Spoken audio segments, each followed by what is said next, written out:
Hi everyone, this is Claudine Hellmuth and I have another stencil technique for you today using my new stencils from Ranger and Crafter's workshop. So you can see here, these are the stencils, and just like in my other stenciling videos, I'm going to go ahead and use the Wallflowers stencil to keep things consistent. That way you can go back and review the other videos and see all the techniques differently but using the same stencil. Of course, you could use any of these stencils for these techniques or any of the stencils that you already have at home. We're going to be working on Claudine Hellmuth Studio Sticky Back Canvas. It comes in white and natural, and I'm going to be using the white for this technique. And what we're going to be doing is a multi-medium resist. So I like to use the multi-medium in matte for this technique. It comes in a jar or a little squeezy bottle.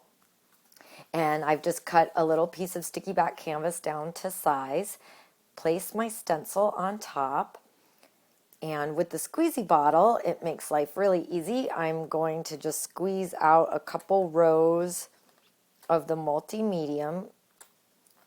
And this is similar to the gesso technique that I have in one of my other videos using the stencils, but we're using multi-medium to create a resist.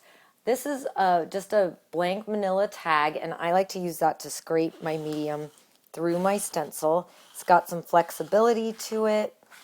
I get nice coverage with my medium, and it just works great for me. So you can try it, or if you want to use a palette knife or the Ranger Craft Scraper, you could do that as well. So just go in a couple of different directions to get your multi-medium on there, nice and smooth.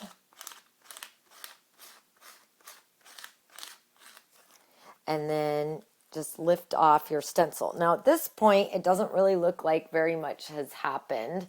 You can kind of see it in that angle, but the real magic happens in a second when we add paint. But first, we've got to let this dry.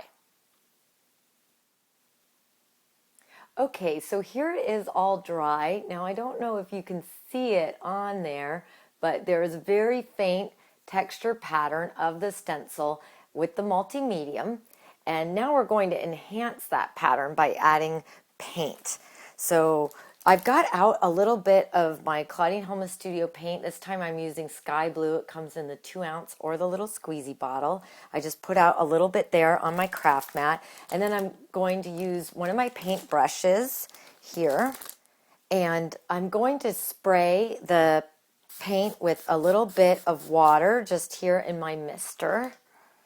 Want sort of like a tea stain consistency. Again, this is very much like the gesso technique that I've got in one of my other videos, but it just creates a slightly different look. So nice and watery, and brush on top of the sticky back canvas, and you can see right away the image appearing from the stencil. I love the look that it creates. Just a really nice, soft, almost like a batik look. The key to this is to making sure your paint is very watery. And then you can build up layers of color if you feel you want it darker. But by having it almost like a watercolor, you're going to get the best effect. And then once you've got your paint on there, just take a dry paper towel and blot, and the areas that you put the multi-medium will get even brighter. So that's a really fun resist technique using multi-medium and a stencil.